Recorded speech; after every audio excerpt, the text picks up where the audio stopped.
Cop Watch Santana, we're about direct action, indigenous strategies, guerrilla tactics for self-determination and self-defense. Test against the Anaheim Police Department. It marked the second anniversary of two controversial shootings there. Single one of you for being here today. This is just an amazing day for the memory, not only of Manuel Diaz, Joel Acevedo, but for everyone who's lost their son, their husband, their fiance, their father, their stepson, their brother, their uncle, everyone that's been included into this family against police brutality.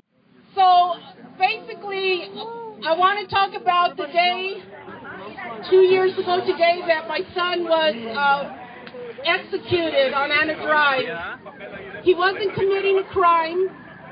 He had a cell phone in his hand. His supposedly crime was to run from the police on a consensual contact. He didn't know why the police were there, and so he ran, and he had a cell phone in his hand that the cop said was a gun, which we know to this day was his cell phone. So murdered for a cell phone, executed in the back of the head. That ain't right. We know that's not right for any of our loved ones. Every one of us has a different story to say, but guess what? Every one of us could be one of those victims of this police terror.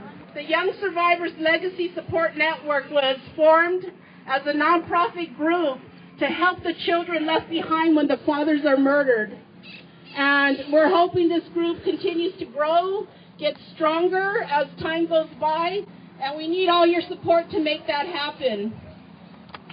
Again, thank you all for coming to our rally in honor of victims of police violence in Anaheim on this 2-year anniversary of the shooting of Manuel Diaz and my son Joel Acevedo.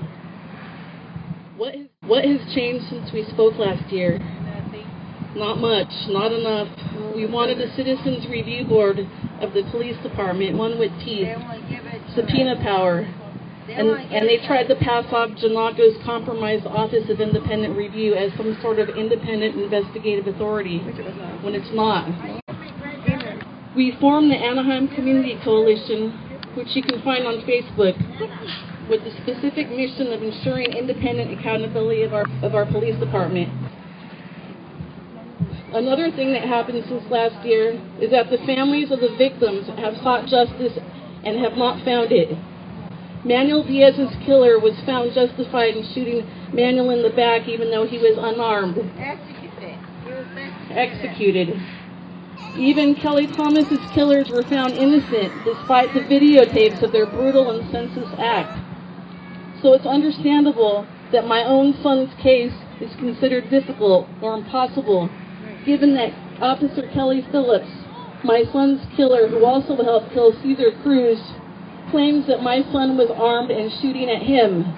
Having talked to many witnesses and having identified many holes in this official version of events, I don't believe that's what happened. But convincing an Orange County jury that a police officer would shoot a young man in cold blood, plant a gun on him, and lie about it is a pretty big challenge. Well, as you have heard, I am running for city council. This is mainly out of frustration with the fact that no other candidates are talking about the issues I know people care about. For example, nobody is talking about how the city shovels our money at wealthy developers and baseball team owners while letting our working class neighborhoods go to hell. Nobody else is making the connection between the neglect of our neighborhoods, the lack of opportunities for our youth, and the troubles they face. Instead, they just want to throw more money at the police. I would be honored to be your voice on the council, and I want to hear your ideas of how we can make this a better and fairer city. It's a known fact that when cameras and filming police, civilian complaints and fatalities go down, cameras save lives. We hear that someone has been killed, the killing gets justified. Why? Because of the Police Bill of Rights. So we march today for justice, but tomorrow we need to organize. Showing up, it's about taking the streets, and it's letting the police know we're not going to take this. It's letting the Orange County District Office know we're not going to take this. You should have a right to a trial. This is something that everyone should have a right to.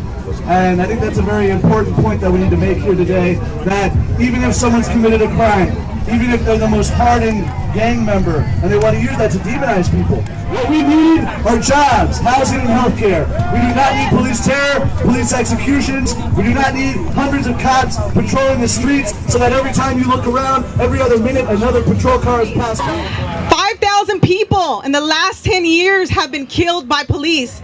5,000 people. That number is more than the soldiers killed during the Iraq War. When you see gang injunction areas, gang injunction zones, a lot of the killings that occur there are justified, saying, oh, well, they were a gang member. Oh, they were gang related. Oh, that's a gang infested area. And so they use laws to justify and make it easy for for cops to kill our people. So the fight is in all sections, in all areas, especially not allowing a gang injunction to come into our neighborhoods. So if you guys know of an injunction that they introduce into your neighborhood, speak up. Right now we're working on the one in Santa Ana, in the Townsend neighborhood. There's 7 kids, 7 minors on this gang injunction. Gang injunctions are for life. Genevieve and to the other families here who are representing the martyrs of Anaheim, of Santa Ana, of Orange County. We're here on behalf of the martyrs of Ventura County. Juan Zavala most recently, but also Alfonso Limon, Robert Ramirez, and Michael Mahoney, as well as Tommy Barrera and many others who've been killed in our streets, you know, by these cowardly cops, these cops who kill with impunity.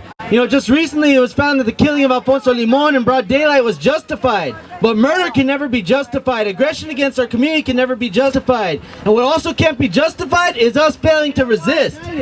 You know, united we're everything, and divided we're absolutely nothing. So it's important that we all go out there and that we fight today in solidarity with each other and solidarity with each other's neighborhoods, but also that we continue organizing and threading the beads and connecting our struggles.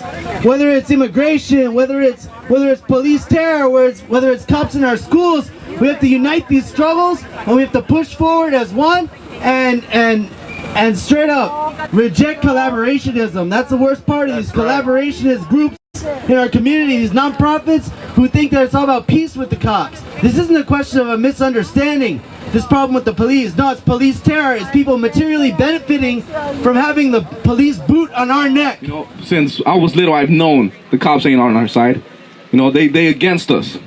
You know, they look for reasons to come and harass, kill us, and put us behind bars.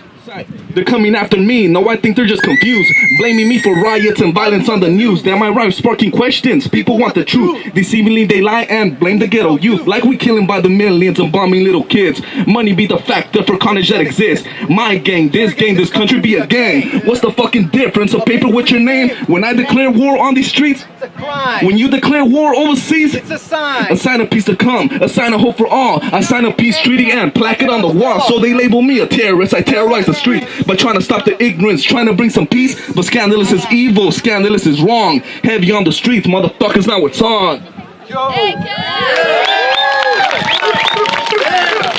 And so today, we are holding them accountable, because that is what we must do. If the courts, if the system won't hold them accountable, we can't wait for people to come out of the community and come and tell us what to do and say, hey, hold this sign and do this. We have to rise up. We have to organize within our community and hold these police accountable every day that they are on our streets. You know, united we're everything, and divided we're absolutely nothing. Stay updated. Subscribe at In League Press. We must always remember our Anaheim martyrs, the ones Disney has spent millions so that we would never hear their names. Names like Justin Hurdle, Caesar Cruz, Joe Whitehouse, Marcel Ceja, Bernie Villegas, Anthony Sanchez, Barry Cohensberg, Roscoe Cambridge, David Rea, Martin Hernandez, Julian Alexander, Anthony Sanchez, Brian Drummond, Charlie Mulford, Robert Marino, Manuel Diaz, and Joel Acevedo, the true angels of Anaheim.